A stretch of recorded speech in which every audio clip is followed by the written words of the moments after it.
My name is Sophie Okafor. I work from home as a graphics designer. I had just finished creating some graphics design for a client. I went downstairs to prepare dinner for I and my lovely husband.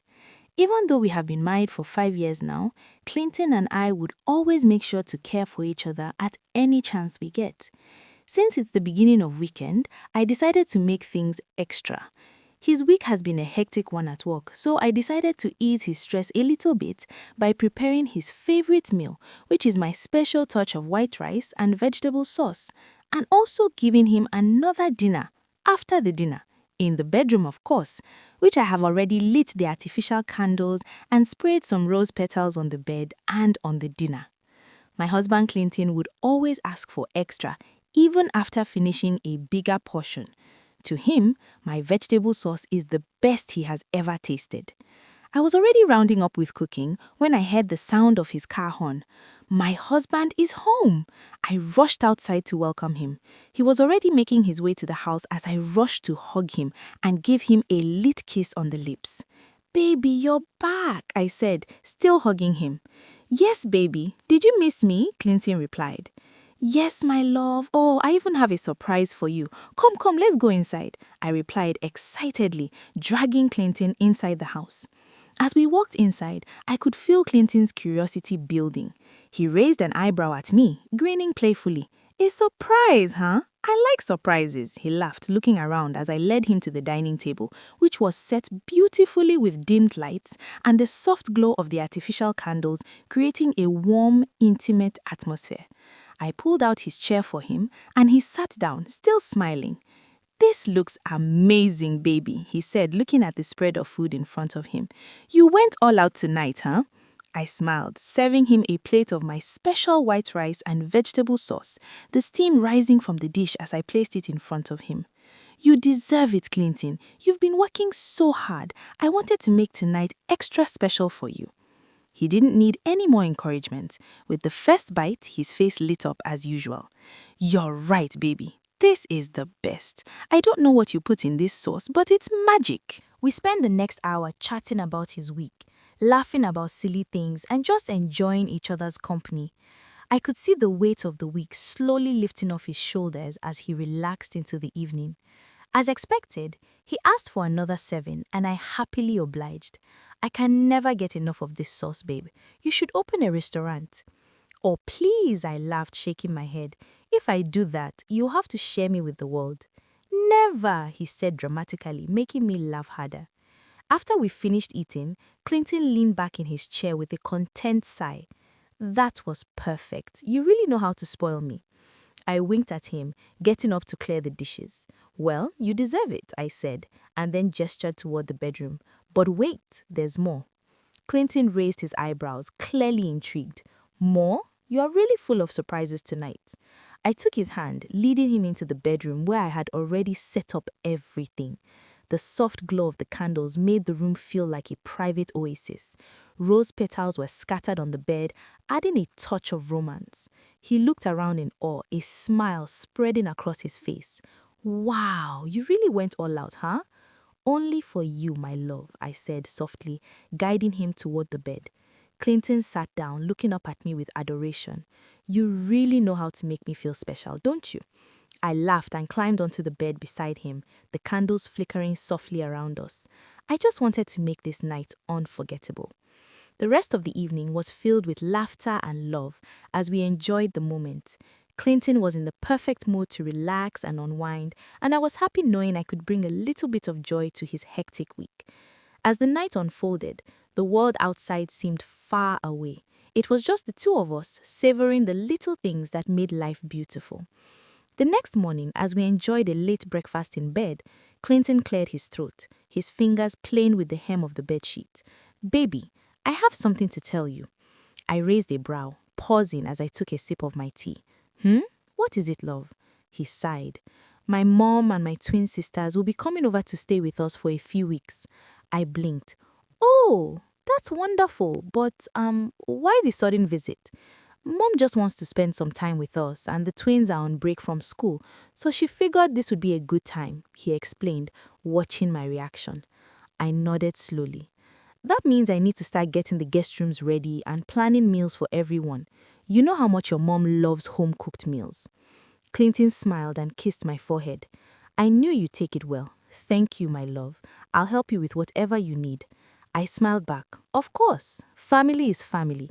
It would be nice to have them around for a while. But you, mister, owe me another special weekend when they leave. He chuckled. Deal. I playfully nudged him before snuggling into his embrace, thinking about how our peaceful home was about to be livelier with the arrival of his family. The day of their arrival, I was up early, cleaning and arranging the house. The guest rooms were neatly set up, fresh sheets on the beds and towels folded on the dresser.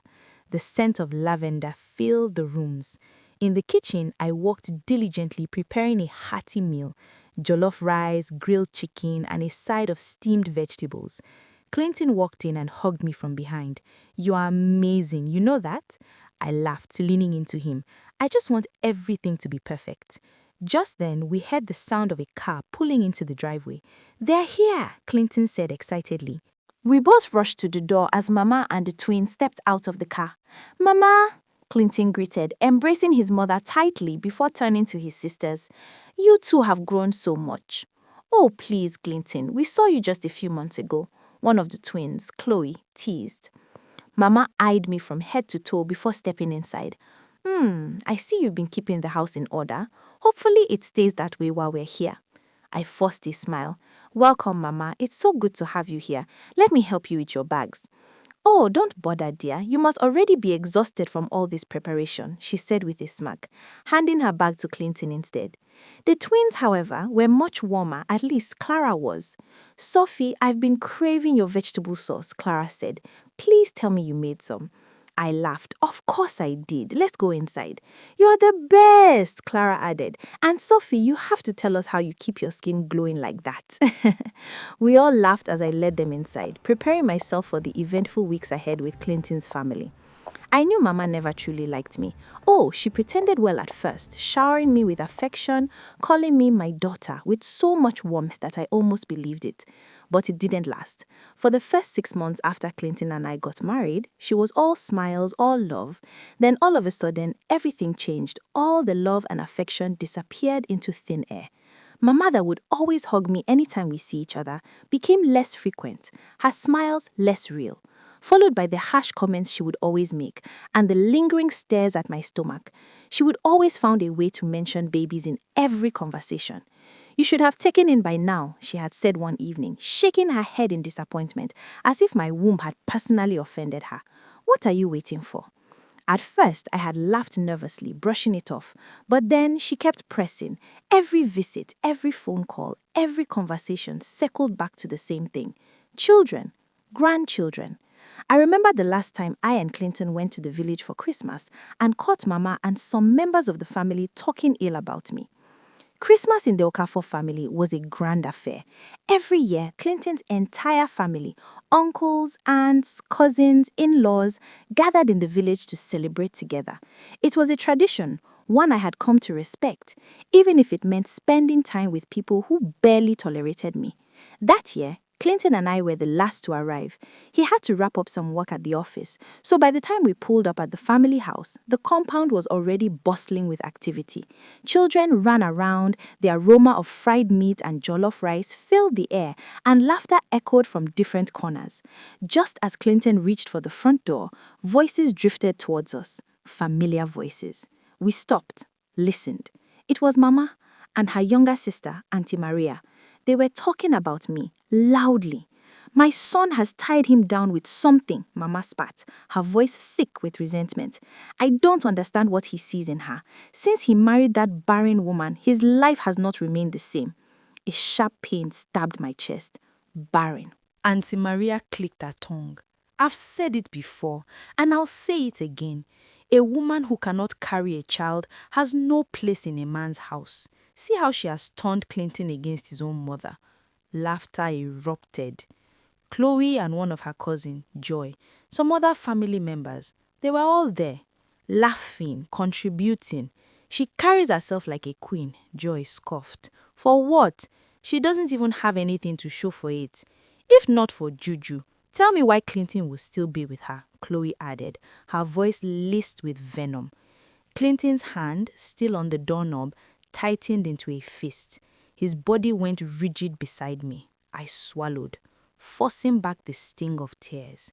I had suspected their hatred, had felt it in their cold stares and passive-aggressive words, but hearing it like this, in their own voices, was something else entirely.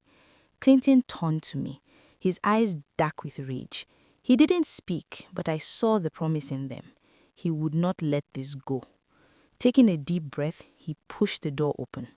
The door swung open. Silence. Every voice in the room died instantly. Laughter froze in the air. Unfinished sentences hung mid-air like ghosts. Mama, still seated on the long wooden bench in the middle of the parlor, slowly turned to face us. Her eyes widened slightly before she schooled her expression into something unreadable. Auntie Maria, who had been gesturing wildly a moment ago, shut her mouth so fast I heard her teeth click. Joy and Chloe exchanged glances, suddenly interested in the floor tiles. Clinton stepped inside, his grip on my hand firm but steady. I could feel the anger vibrating through him, but his face was eerily calm, too calm. "Merry Christmas, everyone," he said, his voice slow, deliberate. No one responded. I shifted my gaze around the room. Uncle Desmond, Clinton's eldest uncle, was seated in a corner, his lips pressed together in quiet disapproval. Some cousins who had laughed earlier were now stealing guilty glances at each other. It was one thing to gossip behind someone's back, but to be caught red-handed, that was another matter entirely. Clinton took a step forward. "Mama," he called, his voice still deceptively soft. "You were saying something just now." Mama licked her lips, forcing a tight smile. "Ah, my son, welcome, my dear. You and Sophie came late though. We have been waiting for you people." "That's not what I asked," Clinton said, his eyes dark and unwavering. "I asked what you were saying about my wife." The tension in the room was suffocating. The harmattan breeze that blew in from the open window did nothing to cool the heat that had settled over the room. Mama shifted uncomfortably. "Clinton, it was just family talk." "Family talk?" Clinton let out a cold laugh. "So my wife is not family?" Nobody answered. Clinton turned to his sister and his cousin. "Joy, Chloe, you had a lot to say just now. Please, I'm listening."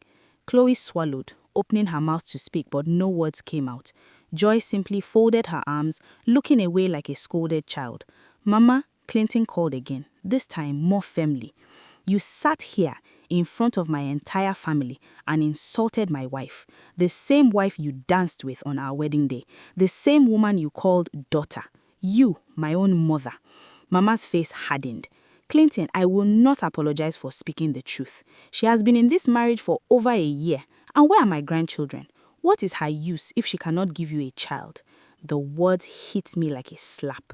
My breath caught in my throat, but I refused to let the tears fall. Not here, not in front of them. Clinton, however, lost it. He exhaled sharply, his hands shaking with barely restrained fury. "Mama, I have warned you. I have told you to respect my wife. I have told you that children come in God's time, not yours." "She has blinded you," Auntie Maria interjected, shaking her head like a disappointed prophetess. "A real woman would have..."